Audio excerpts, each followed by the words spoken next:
안녕하세요. 6월 5일 토요일입니다. 벌써 주말입니다. 오늘 일기예보를 보니까 날씨가 좋다고 하네요. 어제도 날씨 좋았습니다. 하늘을 보니 미세먼지도 없었고 그저께 비가 왔기 때문에 어제 날씨도 좋았는데 오늘 또 좋을 것이라고 보고요. 이런 날씨에는 주말이고 하니까 일부러라도 시간을 내서 밖에 나가서 운동을 좀 하시고 햇볕도 쬐고 그러면 기분 전환도 되고 정신 건강에도 좋고요. 그리고 육체도 건강해집니다. 왜냐? 근육이 있어야 되잖아요. 근육은 가만히 있으면 자동으로 소실되고 움직이고 운동을 하면 근육이 유지되거나 강화가 됩니다. 몸에 근육이 있어야 건강을 유지할 수 있어요. 그래서 자꾸 움직이고 운동을 하셔야 됩니다. 제가 항상 이제 만보기를 차고 다니는데 어제 제가 운동한 거리를 보면 딱 지금 16,000보예요. 어제 16,000보 16km 정도 되는 거죠. 그 중에 제가 그 시간을 정하고 저녁 때 뛴 거리가 뛰어다닌 거리가 한 8km에서 9km 정도 될 거예요. 그리고 나머지는 이제 오전에 산책을 한다든가 아니면 밖에 나가서 일을 보면서 걸어다닌 거리가 될 거고요. 그러니까 평균 제가 오늘은 어제는 좀 많았고 평균 한 13,000보 정도는 꾸준히 활동을 하고 있습니다. 하루에 13,000보 그런 정도 하면 무난하더라고요. 저 같은 경우는. 그래서 움직여 주십시오. 건강관리는 내가 해야 됩니다. 남이 대신해 줄 수 없습니다. 우리의 생명은 하나님께 달렸지만 건강관리는 내가 해야 됩니다. 자기 자신이 하셔야 됩니다. 몸을 방치하는 것도 좋은 게 아니죠. 하나님이 주신 몸을 우리가 잘 관리할 필요도 있습니다. 물론 병이 들었으면 그 병이 든 대로 또 하나님의 일에 쓰임 받을 수 있고 또 그 바울에게도 내 은혜가 네게 족하도다 했듯이 그 병든 육체도 하나님이 은혜를 주실 수 있고 그 자체가 또 그 하나님을 표현하는 도구가 될 수 있는 것은 저는 맞다고 봅니다. 그러나 아무튼 건강해야 주의 일도 할 수 있어요. 제 아버지 보니까 아버지는 참 기도하는 게 특기고 성경 보는 게 취미고 그냥 늘 그렇게 사셨는데 몸에 병이 나니까 그렇게 즐겨 하시던 일들을 못 하시더라고요. 그래서 그때 그 아버지의 모습을 보면서 건강은 평소에 관리를 잘 해야 되는구나 하는 것을 저 나름대로 깨달았습니다. 그렇다고 해서 제가 완벽하게 잘하는 것은 아니고요. 그냥 이렇게 좀 조절을 하고 있습니다. 그리고 되도록이면 운동하고 움직이려고 노력을 하고 있습니다.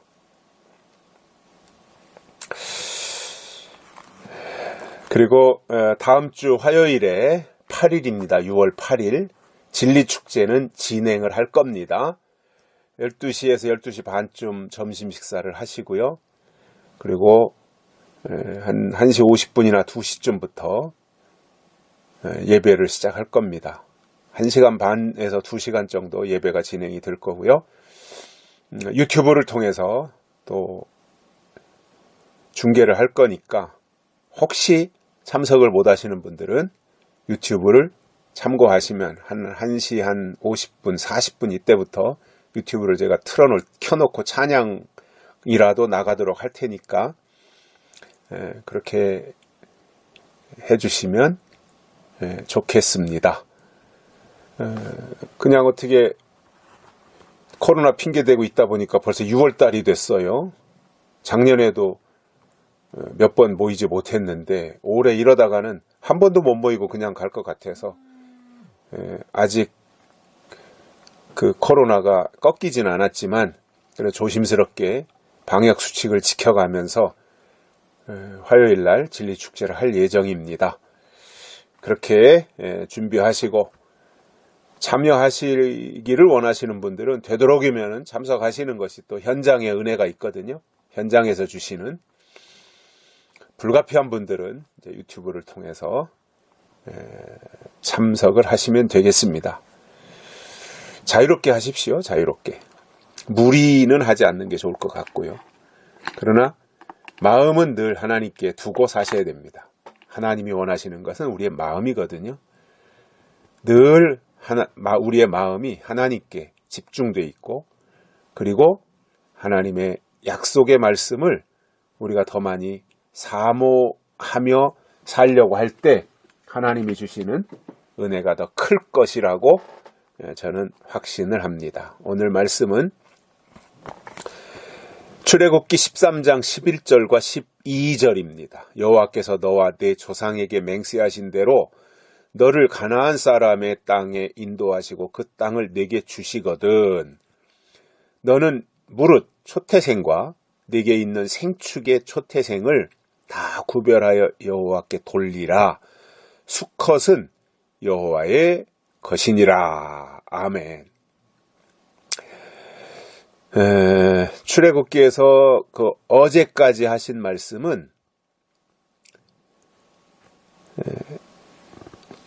그 애굽에서 나갈 때, 출애굽할 때 어떻게 해야 되는가 이 말씀을 들었어요. 우리가 출애굽할 때 어떻게 해야 되는가? 유월절을 지켜야 되고 고기를 먹어야 되고 뭐 또 무교병을 먹어야 되고, 유교병은 뭐 집 근처에도 있으면 안 되고 누룩도 있어서는 안 되고 출애굽할 때 어떻게 해야 되는가 이 말씀을 들었어요.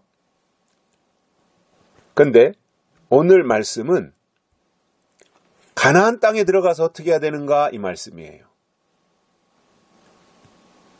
그러니까 어제까지 주신 말씀은 출애굽기에서 어제까지, 그러니까 우리가 출애굽기를 들은 것이 한 5번, 그죠? 출애굽기 오늘까지가 5번이네요. 5번. 그러니까 어제까지 5번, 오늘 하면 6번. 그러니까 어제까지 5번 들은 말씀은 출애굽할 때 어떻게 해야 되느냐, 유월절을 어떻게 지켜야 되느냐, 이 말씀을 해 주신 거죠. 근데 오늘 말씀은 가나안 땅에 가서 어떻게 해야 되느냐. 이건 완전히 예언인 거예요. 예언. 가나안 땅에 가서 어떻게 해야 되느냐. 그거에 대해서 이제 뭐 오늘 본문 뒤에도 이제 이어지고 있는데, 저는 오늘 11절과 12절만 말씀을 드렸고, 제가 큐티는 되도록이면 10분을 넘지 않으려고 하거든요. 10분. 그저 한 8분에서 10분 사이 이렇게 하려고 하는데, 하다 보면 또 이게 길어지는 탓도 있는데, 되도록이면 그 성경 본문을 가지고 하려고 하거든요. 그러니까 그렇게 이해를 해주시고, 가나안 땅에 가서 어떻게 해야 되느냐. 그래서 너를 가나안 사람의 땅에 인도하시고 그 땅을 내게 주시거든. 어떻게 해야 되느냐 말이에요. 너는 초태생과 내게 있는 생축의 초태생을 다 구별하여 여호와께 돌리라. 수컷은 여호와의 것이. 가나안 땅에 들어가거든. 초태생, 처음 난 거 있죠. 처음 태어난 거. 그러니까 맏아들, 첫것, 짐승 동물들이니까 첫것, 초태생. 그리고 내게 있는 생축의 초태생, 살아있는 동물의 첫것. 이것을 다 구별해서 첫것은 하나님께 돌리라 이거예요. 그러니까 출애굽할 때도 이스라엘 백성들 애굽 땅의 모든 살고 있는 가정의 짐승들에 이르기까지 첫것은 다 죽었잖아요. 마지는 첫것은 다 죽었어요. 그러니까 첫것은 어차피 죽어야 되는 건가 봐요. 근데 여기 가나안 땅에 들어가서도 초태생, 첫것은 하나님께 돌리라는 거예요. 왜냐? 그것은 하나님 거라는 거예요. 그래서 출애굽할 때 유월절을 지키는 그 과정에서의 첫것을 죽인 것은 사람도 첫것, 동물도 첫것을 다 이제 하나님이 거둬가시잖아요. 유월절 그 절기를 통해서. 그것은 하나님의 살아계심을 보여준 거예요. 그 출애굽 사건을 통해서. 그런데 이제 가나안 땅에 들어가서는 자발적으로 첫 것을 하나님께 드리라는 거예요. 출애굽할 때는 강제로 하나님이 첫 것을 가져가셨다면 가나안 땅에 들어가서는 자발적으로 첫 것을, 첫 태생을 하나님께 드리라는 거예요. 자발적으로 한다는 것은 뭐예요? 성숙했다는 거예요. 그리고 하나님이 원하시는 것이 무엇인지 알고 그대로 한다는 의미를 포함하고 있는 겁니다. 저는 우리의 신앙이 성장하기를 원합니다. 성숙하기를 원합니다. 성숙한 자는 누가 시키지 않아도 해야 될 일이 무엇인지 알고 스스로 하는 거예요. 하나님은 스스로 계신 자거든요. 그 하나님이 우리를 통해서 원하시는 것이 있습니다. 우리가 하나님의 뜻을 스스로 하기를 원하시는 거예요. 결국 스스로 한다는 것은 내 맘대로 한다는 의미가 아닙니다. 하나님이 주신 지혜를 통해서 하나님의 말씀을 깨달은 그 상태에서 하나님이 기뻐하시는 것이 뭔지 알기 때문에 스스로 그 일을 찾아가는 것입니다. 그래서 하나님께 돌리라.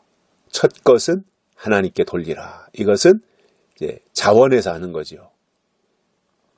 그러나 이것은 하나님의 명령이기 때문에 반드시 그리 해야 하는 것입니다. 여기까지 하겠습니다. 고맙습니다.